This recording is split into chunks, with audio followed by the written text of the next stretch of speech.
ဒီနေ့မှာတော့ဟေဆယ်ကထမင်းတုပ်လေးတုပ်ပြမှာဖြစ်ပါတယ်ထမင်းလေးထည့်ပါမယ်ပြီးတော့ရင်ဒါကတော့အသားမှုန့်လေးပေါ့နော်အသားမှုန့်တော့မထည့်ပြလိုက်တော့ပါဘူးဆက်ဆက်လေးစားခြင်းတဲ့အတွက်ကြောင့်မလို့ဟေဆယ်ကငရုတ်သီးအကြက်မှုန့်ကိုတစုံအတီးထည့်ထားပါတယ်လက်ဖက်ရည်စွန်းနဲ့ပါပြီးတော့ရင်ဒါလေးကတော့မကြီးဖြော်ရည်လေးပေါ့နော်မကြီးဖြော်ရည်လေးကိုတစုံနော်တစုံခွေးနီးပါပေါ့နော်ထည့်ပါတယ်ရှင်ပြီးရင်မပါမဖြစ်ပဲမှုတ်ပေါ့နော်ပဲမှုတ်ကတော့ငွေတစ်စိတ်ကိုပဲသုံးပြထားပါတယ်ဒါလေးကတော့မောင်းမောင်းလေးတစုံနဲ့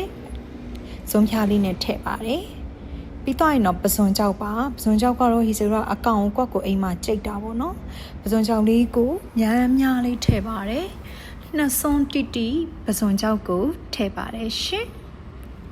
ပြီးတော့ရင်တော့စီချက်အဖြူပါစီချက်ဖြူလေးရလည်းအိမ်မှာချက်ထားတာပါမှုေးအောင်လို့စီသိမ့်မထည့်ပဲနဲ့အဖြူပတ်လေးတွေပဲထည့်ထားတယ်ပေါ့နော်ပြီးစီနီလို့ခေါ်တယ်ငရုတ်သီးအစိမ့်မှုန့်ရဲ့စက်သွန်နီရဲ့ကိုစီတက်ထားတာပါစီနီလေးကိုလည်းတစုံထည့်လိုက်တယ်ပြီးတော့စီပဲနည်းနည်းလေးထပ်ထည့်ပါတယ်အယောင်လှအောင်လို့ပါရှင်ပြီးတော့ရင်တော့ငံပြားရေးထည့်ပါတယ်ငံပြားတွေဘာတွေကတော့ကိုကအလေးမစားဘူးဆိုရင်တော့ short ထည့်လို့ရပါတယ်ဒီကျတော့နည်းနည်းလေးကြိုက်တဲ့အတွက်ကြောင့်မို့လို့တစုံ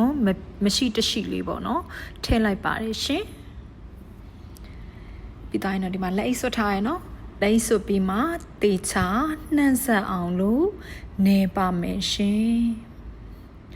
အတုပ်တွေမှာအဓိကအသက်ကလည်းပေါ့နော်ဒီနေတာဖက်တာလည်းအရန်အဓိကကြအထူးသဖြင့်မြန်မာအတုပ်တွေမှာပေါ့နော်တေချာကိုကထိမိနေအောင်နေဖို့လိုပါတယ်ဒါလေးဆိုရင်တော့ဟေဇယ်တို့စားဖို့အတွက်အဆင်သင့်ဖြစ်ပြီးပြင် plating ပြပါမယ်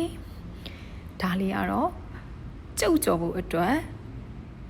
စီစုအောင်တည်ထားတာပါကျုပ်ကြော်လို့အိုးမရှိတော့ဘောနော်ဟေးဆက်အိုးကအဆင်မပြေတော့ဟေးဆယ်ကသမင်တက်တက်အနှင်းတက်တက်အကာတက်တက်ခွဲပြီးွားမှာထည့်ကြော်ပါတယ်အဲ့ရောမှာအကာလေးတွေကကြက်ပြီးတော့အနှင်းလေးကမကြက်တဲ့ပုံစံလေးဖြစ်အောင်လို့တမင်ဒီလိုမျိုးကြော်တာပါအကေလို့ကိုမှကျုပ်ကြော်တဲ့အိုးအနေတော့အိုးလေးတွေရှိတယ်ဆိုရင်တော့ဒါမျိုးကတော့မလိုပါဘူးရှင်စားလေးကတော့လူတလောက်နည်းနည်းလေးထည့်လိုက်ပါမယ်စားဖို့ထည့်တာနော်အချုံမုတ်ကိုဒီနေရာမှာလုံးဝမသုံးရင်အဆင်ပြေပါတယ်ရှင်ချုံမမသုံးဖို့ပြောပြရစီပြီးတော့ရင်ဒါလေးကိုနည်းနည်းလေးတင်လာအောင်လုပ်မယ်ဒါတော့ plating ပြင်ထားတဲ့ပုံကိုတင်လိုက်တာပါရှင်ဒီလို plating လေးဖြစ်လာပြီပေါ့နော်ဒါရင်ဟိစကငဖက်မငပိကောင်လေးရှိနေတော့ငဖက်မငပိကောင်လေးထည့်လိုက်တယ်ပေါ့နော်ဆောင်းနာအားကြောင့်လည်းငန်းပြားကြီး short ထည့်ထားတာပါအငန်လေးနဲ့စားခြင်းလို့ပြီးရင်စက်သွန်ပြူငရုတ်သီးစိမ်းဖះကိုလည်းစောနကလိုက်ပါတယ်ရှင်ကျေးဇူးအများကြီးတင်ပါတယ်ရှင်